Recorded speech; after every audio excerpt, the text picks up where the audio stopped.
In 2025, I'm kicking off a 10-year race to $1 million. I'm starting with $100,000 in cash, and I'm splitting it right down the middle. $50,000 is going straight into the stock market, and the other $50,000 is going to buy real estate. One of these will get me to the $1 million mark faster, and the other one, well, it's probably going to test my sanity. This is the official start of a decade-long experiment to see which path to wealth is really worth it, and more importantly, how much soul-crushing effort each one actually takes. You've heard the debate a million times. Uncle swears by the rental properties that paid for his retirement. Your favorite finance guru on social media says to just dump everything into an S&P 500 index fund and walk away. Both promise financial freedom, but they're completely different journeys. One is a hands-off set and forget it strategy. The other is a hands-on into trenches business. So which one is better? Which is faster, and which one will I regret more in 5 years? Let's find out. Section 1. The starting line and the rules of the race. All right, let's lay down some ground rules for this race. Our starting line is $100,000 earned and saved. We're splitting that into two $50,000 investment pots. First up, team stocks. This side is super simple. $50,000 is going into a single low-cost S&P 500 ETF. That's it. I buy it, we let it sit, and we don't touch it. The goal is to simulate the most popular passive investing strategy on the planet.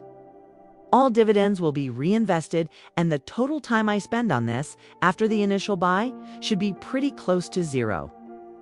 We're banking on decades of data to do the work for us. Historically, the stock market's average annual return is about 10% before inflation, which often shakes out to a real return of around 6 to 7% per year. It's liquid, easy, and takes almost no effort. Now, for team real estate. This is where it gets messy. The other $50,000 is our seed money. In many parts of the country, that's a 20% down payment on a $2-100-and-50-1,000 property. Of course, that price might seem low or high depending on where you live. And that cash has to cover more than just the down payment. We're talking closing costs, an immediate repair fund, and any other lovely surprises that pop up before a tenant even moves in. The real estate path isn't just an investment, it's a business. It means finding a property, locking in a mortgage, screening tenants. It's bracing for that 10 p.m. call about a leaking toilet. This side of the race is all about one word: leverage. But it's also about another: work. A lot of work. The race starts now. 2 identical piles of cash. 2 completely different playbooks. Section 2. The case for stocks. The silent compounding machine. Let's talk about team stocks. The argument for putting your money in a broad market fund like the S&P 500 is beautifully simple. You're buying a tiny slice of 500 of the biggest companies in America. You're betting on the long-term growth of the U.S. economy as a whole. The magic here is compounding. When you earn dividends or the stocks go up, your new, bigger balance starts earning its own returns. It's a snowball effect, okay? That $50,000 in a year with a 10% return becomes $55,000. The next year, you're earning 10% on the new, bigger number, and so on. This quiet, passive growth is how fortunes are built over time in the market. And beyond the numbers, it's the lifestyle that pulls people in. You can start investing with just a few dollars. Your money is highly liquid, meaning you can sell and get your cash in a few days if you need it. Plus, diversification is baked right in. If one company has a bad year, it won't tank your entire portfolio. But, and this is a big but, there are no guarantees. Stock market is volatile. There will be years where it's down 10, 20, or even 30%. You have to have the stomach to watch those dips happen without panic selling. That volatility is the price of admission for those higher average returns. So for team stocks, the biggest challenge isn't financial, it's psychological. Section 3. The case for real estate. The grinding path to glory on the flip side. We have real estate. The number one reason it gets so much hype comes down to a single powerful concept: leverage. With stocks, our $50,000 buys us $50,000 worth of assets. Simple, but with real estate, our $50,000 as a down payment lets us control a $2-100-50,000 asset. That's the game changer.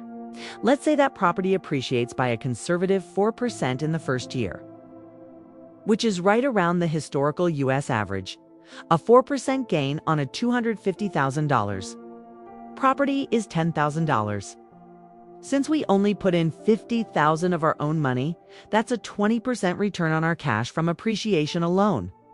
On paper, that looks amazing next to the stock market's average.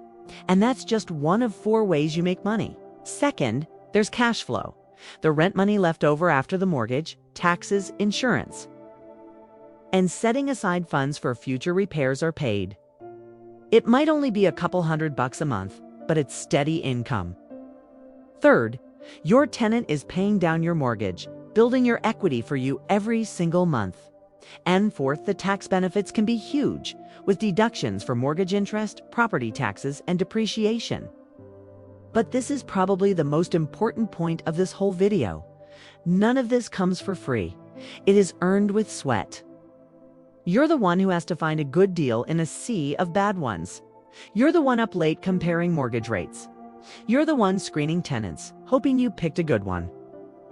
And you are definitely the one getting a call on a holiday weekend that the water heater just exploded. This is the soul-crushing effort we're here to measure. Real estate is not passive income. It's an active, time-consuming, and often stressful job. Section 4. Projecting year 1. The first lap. So what might the scoreboard look like after 365 days? Let's run a projection, keeping in mind these are just estimates based on averages. For team stocks, the math is simple. Assuming an average 10% nominal return for the year, our $50,000 investment would grow to $55,000, a $5,000 gain. Total time spent on my part: maybe 15 minutes to make the initial trade. Zero stress, zero phone calls. Now for team real estate. Let's break it down. We buy a $250,000 property that rents for $2,000 a month. That's $24,000 in gross rent for the year. But then come the expenses. The mortgage on our $200,000 loan might be around $1,200 a month. Property taxes and insurance, maybe $300 a month. We also have to be smart and save for the future. So let's set aside 5% of the rent for vacancies and 10% for repairs. That's another $300 a month. So our total monthly expenses come out to around $1,800. That leaves us with $200 a month in cash flow, or $2,400 for the year. But let's not forget the other ways we make money. In that first year, our tenants would pay down about $2,500 of our mortgage principal, which is equity in our pocket. And then there's appreciation. Using that more conservative 4% figure, our property is now worth $260,000. That's a $10,000 gain. So let's add it up for team real estate's first year: $2,400 in cash flow, plus $2,500 in equity from the loan paydown, plus $10,000 in appreciation. The total gain is $14,900. The score after year 1, team stocks $5,000. Team real estate $14,900. On paper, it's not even close. But that real estate return came with dozens, if not hundreds, of hours of work, stress, and initial costs. The stock market return happened while I was sleeping. Which one is really better? That's what the next 9 years are for. Section 5. The 10-year horizon. Which path creates a millionaire? So how could this race play out over a full decade? Let's be clear about something. A single $50,000 investment is very unlikely to become $1 million in just 10 years by itself. The point of this race is to see which strategy builds the fastest and strongest foundation on the path to $1 million. Let's project it out for team stocks. If our $50,000 compounds at a hypothetical 10% annually for 10 years, it grows to about $130,000. That's a fantastic, completely passive return. For team real estate, the picture is more explosive. Over 10 years, the loan balance gets paid down significantly. The rent has likely gone up. And the property value, assuming a steady 4% appreciation, would grow from $250,000 to over $370,000. That initial $50,000 investment could easily be responsible for creating over $200,000 in total equity and cash flow. Even more powerful, the cash flow from that first property could be saved up for a down payment on a second property in a few years, creating its own snowball effect. This is how real estate investors really accelerate their wealth, by scaling. So while the numbers seem to favor real estate, it all comes back to the main question. That projected real estate return will have cost hundreds of hours of work, countless headaches, and a lot of risk tied up in one illiquid asset. The stock market return will have been achieved with almost zero effort, offering peace of mind and total flexibility. So, after all that, who wins the race to $1 million? The truth is, there's no single right answer for everyone. Anyone who tells you there is selling something. The real winner depends completely on what you value more, your time or your control. The stock market is the path for the passive investor. It offers incredible wealth-building potential with simplicity and liquidity you can't beat. Its victory is quiet, achieved through patience and doing nothing for long periods. It is the best choice for someone who wants their money to work for them without it turning into a second job. Real estate is the path for the active operator. It gives you the chance for faster, amplified returns through leverage, but it demands your direct involvement and work. Its victory is loud and tangible, built through deals, tenants, and management. It's the best choice for someone who wants direct control over their assets and is willing to put in the hours to maximize returns. The final question isn't really stocks or real estate. The real question is about you. Is the potential for higher returns in real estate worth the midnight calls about a broken pipe? Or is the freedom and peace of mind from a simple index fund more valuable than a few extra percentage points a year? For me, this 10-year experiment is all about finding my own answer. And I invite you to follow along to find yours. Thanks for watching the start of this journey. Make sure you subscribe and hit the bell so you don't miss the yearly updates on this race.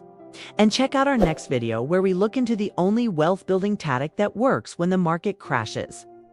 See you in the next video.